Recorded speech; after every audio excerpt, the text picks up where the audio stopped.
1447 বছর পুরাতন একটা মসজিদে অবস্থান করতেছি। প্রথম যে মসজিদটি নির্মাণ করেছিলেন সেই মসজিদটি আপনাদেরকে দেখানোর চেষ্টা করব। আমাদের ইউনিভার্সিটির শিক্ষক ডক্টর সুলাইমান আর রুহাইলি হাফিজাহুল্লাহ, আল্লাহ রাসূল সাল্লাল্লাহু আলাইহি ওয়াসাল্লাম বলেছেন যে তার একটা উমরার সওয়াব তার নামায় আমলের মধ্যে লেখা হবে। সুবহানাল্লাহ। আসসালামু আলাইকুম ওয়া রাহমাতুল্লাহি ওয়া বারাকাতুহু। দূরে এবং কাছে, দেশ এবং বিদেশে যে যেখান থেকে যে প্রান্ত থেকে আমার এই ভিডিওটি দেখতেছেন সবাইকে আন্তরিক শুভেচ্ছা ও অভিনন্দন জানিয়ে আজকের এই ভিডিওটি শুরু করছি। বর্তমানে আমি 1447 বছর পুরাতন একটা মসজিদে অবস্থান করতেছি, আর এই মসজিদের নাম হলো মসজিদে কুবা।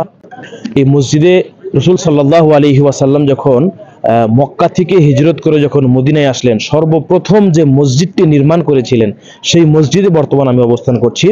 আর এই মসজিদটি মসজিদে নববী থেকে প্রায় 3 কিলোমিটার দূরে অবস্থিত।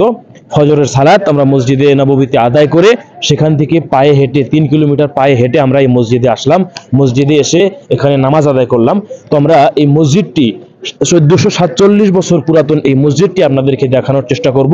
ইসলামের মদিনায় রাসূল সাল্লাল্লাহু আলাইহি ওয়াসাল্লাম যখন আসছেন এখানে হিজরত করে, সর্বপ্রথম যে মসজিদটি নির্মাণ করেছিলেন সেই মসজিদটি আপনাদেরকে দেখানোর চেষ্টা করব।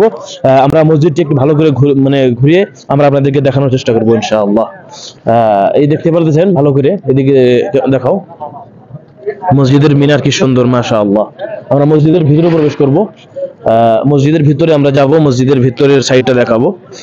আর সবথেকে মজার বিষয় হচ্ছে যে এই মসজিদের যিনি ইমাম, বর্তমান যিনি মসজিদের জুমা পড়ান, তিনি হচ্ছেন আমাদের ইউনিভার্সিটির শিক্ষক ডক্টর সুলাইমান আর রুহাইলি হাফিজাহুল্লাহ। আল্লাহ ওনার জ্ঞান এবং আয়ুর ভিতরে বরকত দান করুক। সবাই আমরা বলি আল্লাহুম্মা আমিন। মসজিদের ভিতরে আমরা প্রবেশ করব, মসজিদের ভিতরের দৃশ্যটা দেখাবো। চলেন ভিতরের দিকে যাই।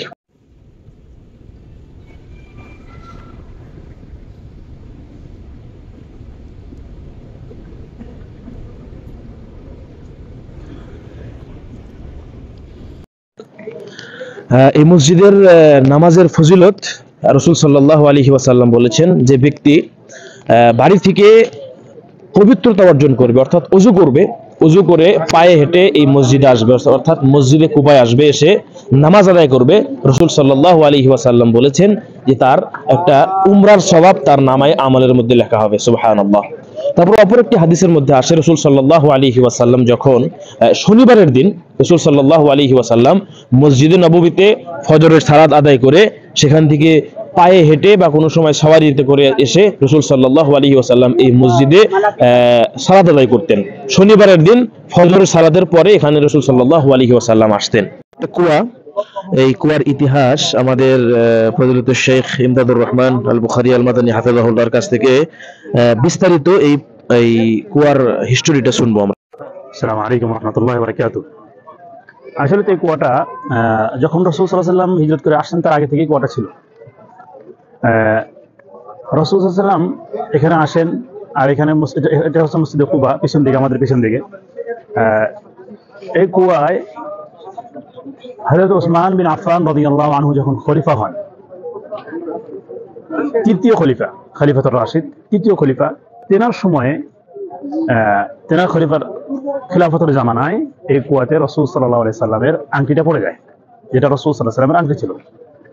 এ হচ্ছে কাহিনী। তার জন্য যেমন এখানে লেখাও দেওয়া হয়েছে যে এটা সেই কুয়া যেখানে রাসূল সাল্লাল্লাহু আলাইহি সাল্লামের আংটি পড়েছিল। এই কুয়ার আসল নাম হলো কি বীরে আরিস। বীর অর্থাৎ কুয়া, বীর অর্থাৎ কুয়া, আর আরিস হচ্ছে এটা একটা নাম। তো আরিসের কুয়া।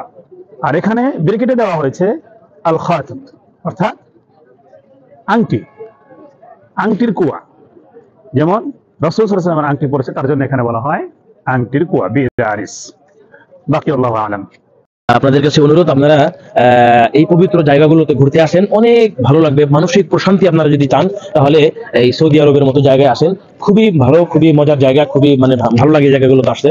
আর ইবাদতের জায়গা, এগুলোতে আসলে, এই জায়গাগুলোতে আসলে প্রত্যেকটা জায়গার আলাদা আলাদা ফজিলত রয়েছে। সেখানে অল্প আমল করলে অনেক বেশি সওয়াব পাওয়া যায়। এই জায়গাগুলোতে আসার অনুরোধ আপনাদের কাছে যে আপনারা এই জায়গাগুলো আসেন, এই জায়গাগুলোতে ভালো করে দেখেন, দর্শন করেন, এবং এই জায়গাগুলো থেকে অনেক কিছু শেখা যায় এবং অনেক কিছু জানা যায়।